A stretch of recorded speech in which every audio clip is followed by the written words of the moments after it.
Comment faire face à l'injustice? Cas pratique de coaching. Let's go! Hello, moi c'est Aurora, je suis italienne, je suis coach d'empowerment, de personal branding et d'image de soi certifiée et ma mission c'est d'aider les working girls comme toi à devenir des véritables girl boss en unissant d'un côté un mindset de girl boss et de l'autre côté une image forte. Car yes, je suis convaincue que l'image est un outil de développement personnel absolument sous-coté et que quand on arrive à faire correspondre qui on est à l'intérieur avec l'image qu'on donne de nous à l'extérieur, c'est là où on est aligné et c'est là où on arrive à attirer à nous les bonnes personnes et les bons événements dans notre vie.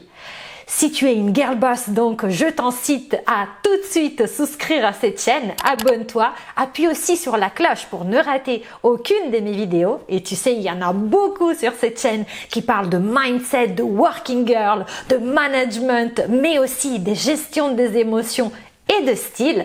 Et aussi, je t'invite à recevoir ton cadeau car yes, j'ai un cadeau de bienvenue pour toi.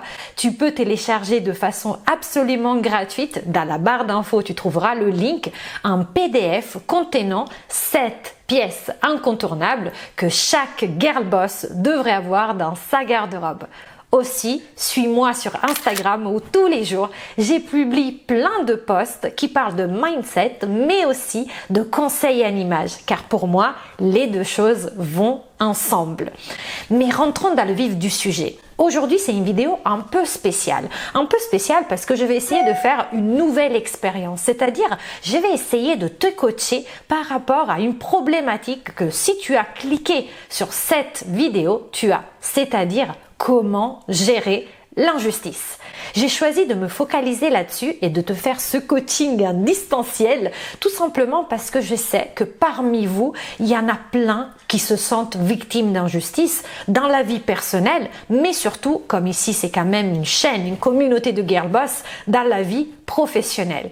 Est-ce que par exemple, ça t'est déjà arrivé de bosser comme une malade et finalement qu'une collègue qui peut-être rayonnait plus que toi obtenait le poste? Ou est-ce que ça t'est arrivé d'avoir reçu par exemple des phrases ou bref, pas de la reconnaissance en tout cas de la part de ton patron, alors que finalement, toi, tu avais tout fait pour avoir les honneurs? Est-ce que tu t'es senti bypassé? Est-ce que tu as l'impression qu'on te mette les bâtons entre les roues dans ton entreprise? Est-ce que tu as l'impression que l'ambiance dans laquelle tu évolues est toxique et qui te coupe les ailes? Est-ce que tu as aussi l'impression de ne pas être libre dans tes mouvements et que presque ton environnement professionnel t'empêche de t'exprimer comme tu le veux? Donc si tu te retrouves dans l'un de ces cas et qu'en tout cas tu te sens victime d'injustice, je te propose d'aller chercher tout de suite un papier et un crayon, mettre stop sur la vidéo et revenir juste après quand tu seras équipé de ce papier et de ces crayons pour pouvoir faire avec moi un live, un exercice de coaching qui t'aidera à dépasser ce sentiment d'injustice et aller de l'avant. Ready? Let's go! Alors, petit disclaimer, pour que ce coaching fonctionne, il ne faut pas que tu t'imagines un cas qui n'existe pas. Il faut vraiment que tu te remémores quelque chose qui s'est réellement passé ou que tu es en train de vivre en ce moment. Mais en tout cas, pour que ça fonctionne, il faut que tu prennes un cas pratique. Mets en stop la vidéo 2 secondes si tu as besoin de réfléchir et remets play quand tu auras dans la tête exactement le cas dont tu veux parler ensemble. Et d'ailleurs, ça me ferait super plaisir que tu partages avec les autres et qu'éventuellement tu me demandes de l'aide publiquement dans les commentaires car je te répondrai par rapport à ton cas pratique. N'hésite pas à te faire coacher aussi par les commentaires. Je sais que ce n'est pas usuel, mais je suis là aussi pour ça et c'est aussi pour ça que je fais des vidéos YouTube pour pouvoir aider des personnes qui peut-être ne peuvent pas encore se payer un coaching avec moi, mais qui voudraient avoir un avant-première de ce qui veut dire travailler avec moi. Ça me ferait super plaisir. Donc, si tu te trouves dans ce cas-là, principalement dans un cas où tu te sens victime d'injustice, mets-le dans les commentaires, explique-moi un peu ce qui se passe et je te répondrai avec plaisir pour que les autres aussi puissent le voir et aussi tirer vraiment laissons en fait des exemples parce qu'on est là pour s'aider les filles. Donc quelqu'un qui passe par une mauvaise passe, si j'arrive à l'aider, et ben mon aide pourra être utile aussi à une autre personne qui peut-être n'a pas osé me parler de son problème et qui pourtant se retrouve dans les paroles de la girl boss qui a laissé le commentaire. Donc je t'incite à laisser un commentaire, ça me ferait super plaisir, je te répondrai, j'ai mis un gage. Alors, première chose, si tu as bien en tête le cas d'injustice que tu es en train de vivre ou que tu as vécu dans le passé, comme je te l'ai dit aussi dans d'autres vidéos, il faut que tu arrives à distinguer les faits de la fiction. Les faits, pour se rappeler, c'est vraiment des choses qui sont neutres, donc c'est vraiment des choses surtout que tout le monde peut reconnaître en tant que réelles. Personne sur cette terre pourra nier. Par exemple, si ton chef t'a dit « tu es naze », et ton chef t'a dit tu es naze, donc on peut pas le nier parce qu'à un instant T il a dit ça. En revanche, si ton chef pendant la réunion il t'a coupé la parole 50 fois, qu'il t'a interrompu, qu'il a fait parler ta collègue à ta place et qui a félicité une autre fille qui a dit exactement la même chose que toi, que t'avais dit toi 5 minutes préalable en réunion, et que du coup, toi tu penses, voilà, je suis naze, donc voilà, c'est pour ça qu'il donne la parole à l'autre, et finalement, ça c'est ta pensée. C'est la signification que tu donnes, par exemple, au fait d'avoir été interrompu en réunion. Donc le fait, c'est j'ai été interrompu X fois, vraiment sois le plus précise possible dans l'établissement de tes circonstances. Et ensuite, qu'est-ce qu'il se passe? La pensée, c'est du coup, je suis naze, ou mon chef ne m'aime pas, ou je ne me sens pas respectée. Tu vois, tout ça, c'est les pensées que tu peux apporter à quelque chose qui s'est réellement passé. Mais je ne suis pas respectée, même si dans ta tête c'est vrai, parce que tu te sens ne pas être respectée, ce n'est pas une vérité absolue. Parce que toute la planète n'aurait pas réagi de la même façon. Et peut-être, si j'avais été en réunion avec toi, moi j'aurais juste pensé, par exemple, oh, mon chef il est mal luné aujourd'hui.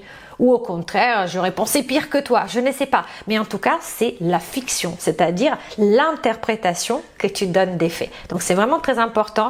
Tu prends un papier, un stylo. Sur la première ligne, c'est comme circonstance. Tu marques ce qu'on t'a dit, mais vraiment le verbatim, hein, tu inventes pas. Ou ce qui s'est passé. Par exemple, on m'a coupé la parole 3 fois d'affilée en réunion. Ça, c'est réellement passé. Toute l'assemblée peut témoigner de ça. Qu'est-ce que j'ai pensé? Donc là, tu vas mettre P comme pensée, la ligne en dessous. Et là, tu vas dire, j'ai pensé que j'étais naze. J'ai pensé que j'étais encore une fois victime d'injustice.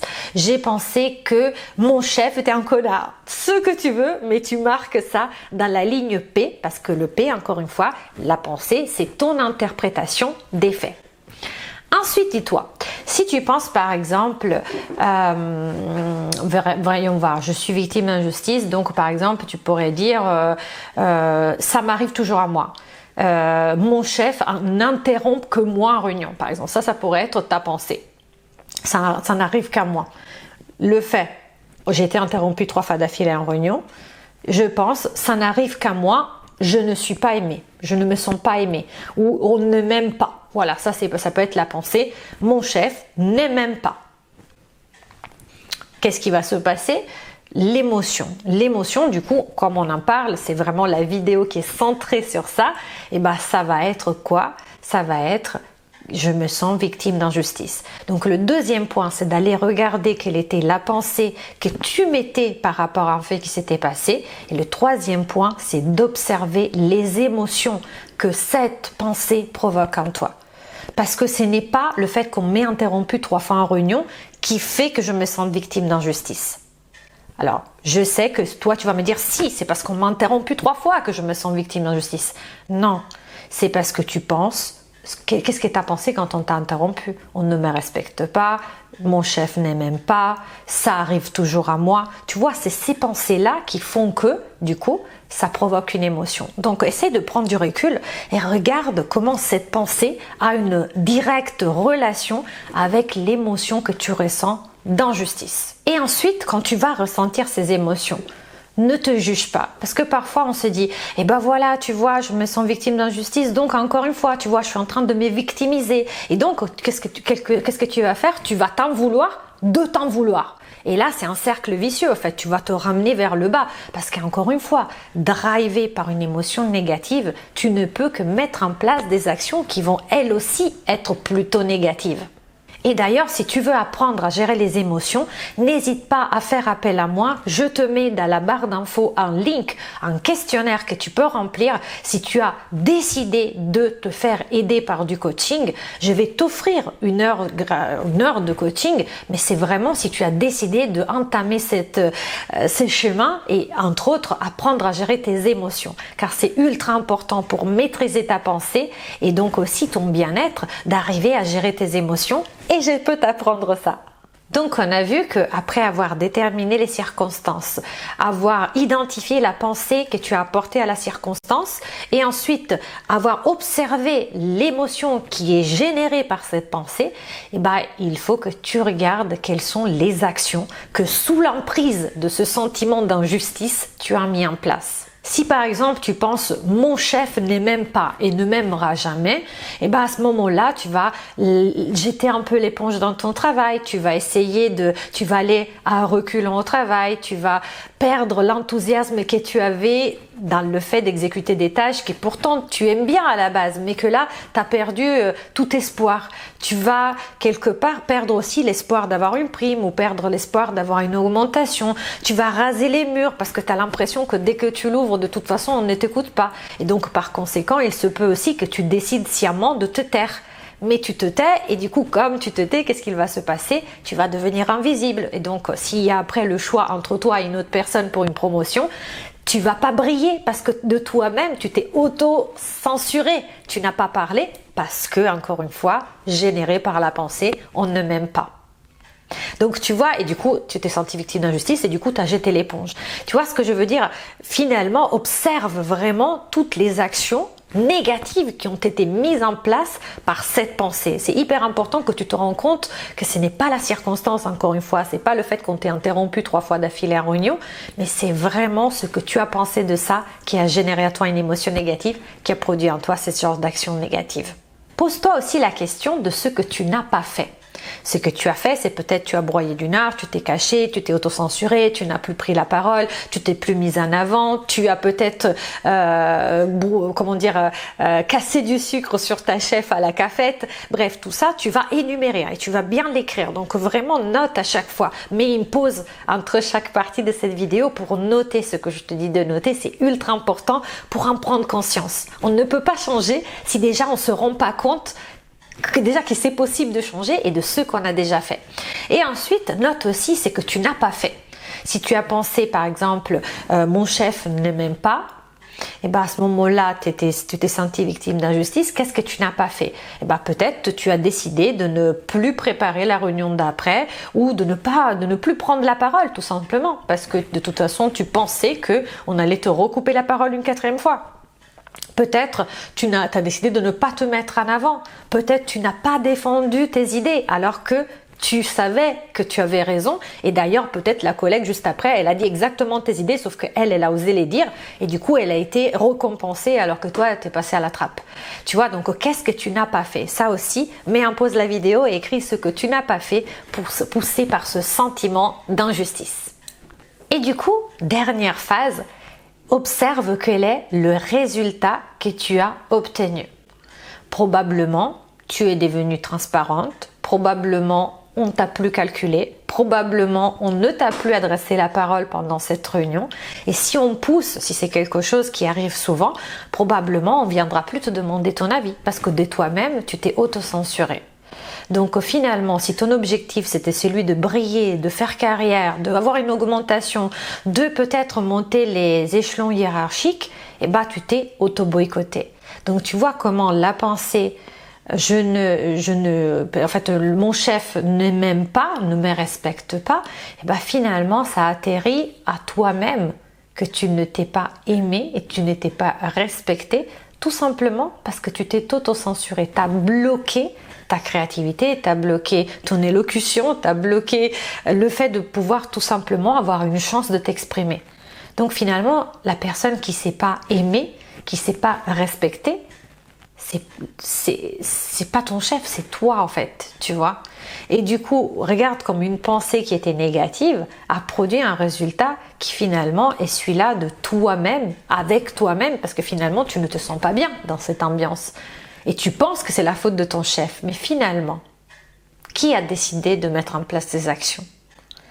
Donc tu vois comment c'est ultra important de se rendre compte que la pensée détermine, elle crée ta réalité. Et du coup, c'est que en changeant ta pensée que tu arriveras à faire évoluer aussi vers une émotion plus positive, les émotions que tu ressentiras, et donc à mettre en place les bonnes actions et donc à obtenir un résultat différent. Du coup, tout ça, on le voit en coaching parce que bien sûr, ça c'est la première phase, c'est la phase où on se rend compte du coup que finalement on y est pour quelque chose. Parce que globalement, le problème c'est que quand on se sent victime, d'ailleurs déjà dans le mot victime, ça veut dire que quelque part on donne la responsabilité de notre bien-être émotionnel à l'extérieur de nous, dans ce cas au chef. Mais finalement, qu'est-ce que tu peux te poser comme question pour aller de l'avant? C'est à l'intérieur de cette situation, où est-ce que j'ai encore du pouvoir?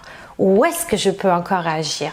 Au lieu de regarder, de te sentir impuissante, frustrée parce que tu as l'impression que la situation t'échappe des mains, là-dedans, où est-ce qu'il y a encore du pouvoir? Où est-ce que tu peux encore reprendre les rênes? Et tu ne peux pas reprendre les rênes sur le comportement des autres. Tu aimerais bien pouvoir dire, j'aimerais bien qu'il arrête de m'interrompre en réunion et ça changerait tout. Mais en réalité, ça changerait pas parce qu'encore une fois, c'est pas le fait qu'il t'interrompe, c'est la pensée que tu mets dessus.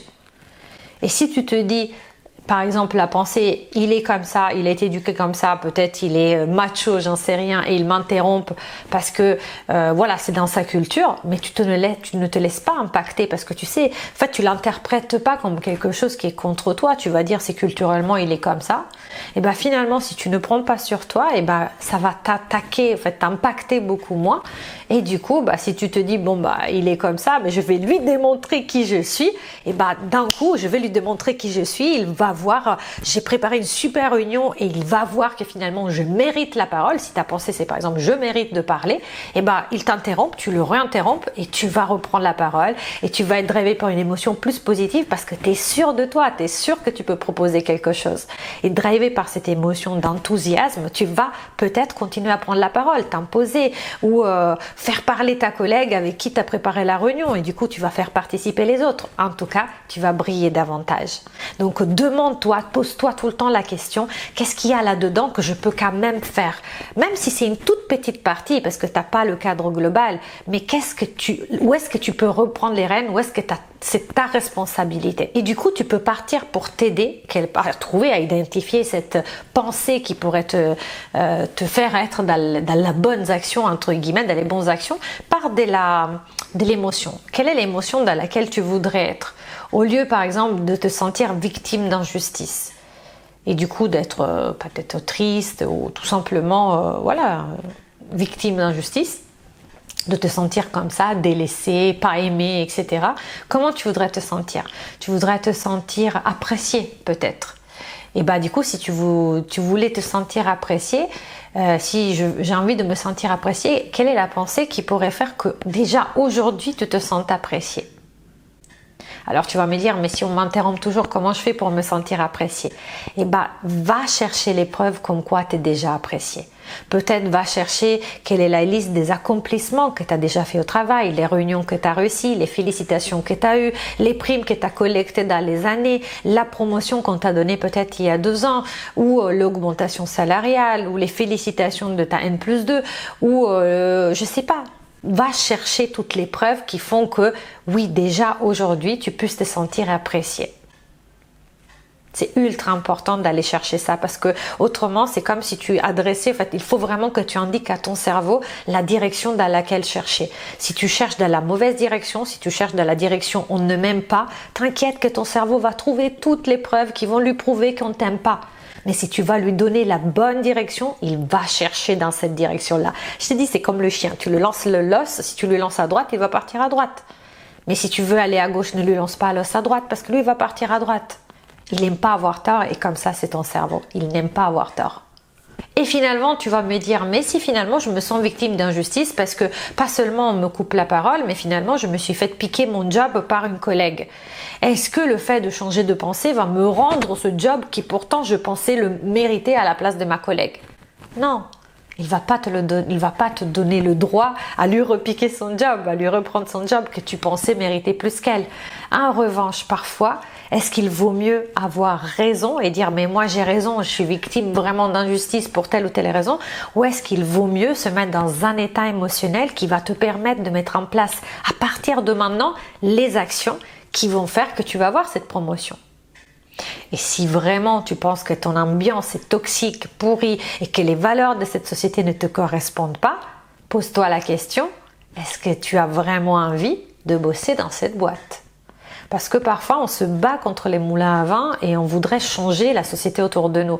Mais parfois peut-être il suffit juste de choisir que cette société n'est pas pour toi et mettre en place les bonnes actions pour pouvoir éventuellement partir. Mais pas partir sur un coup de tête parce qu'on est aigri. Accepter que ce soit comme ça, aimer les gens pour ceux qu'ils sont, mais ne pas accepter de vivre dans ce milieu parce que ça ne te correspond pas. J'espère que cette vidéo de coaching live t'a aidé. Dis-moi dans les commentaires si tu as envie d'aller plus loin, je serais heureuse de t'aider. Mets-moi ton modèle, ça s'appelle le modèle, là, le fait d'écrire la circonstance, la pensée, l'émotion, l'action et le résultat. Et mets-moi un pouce bleu si ce genre de vidéo de coaching te plaise, si tu as envie que je t'en fasse d'autres sur d'autres thématiques. Mais moi aussi, donc abonne-toi aussi à Instagram. Et d'ici la prochaine vidéo, je te dis ciao et à la prochaine.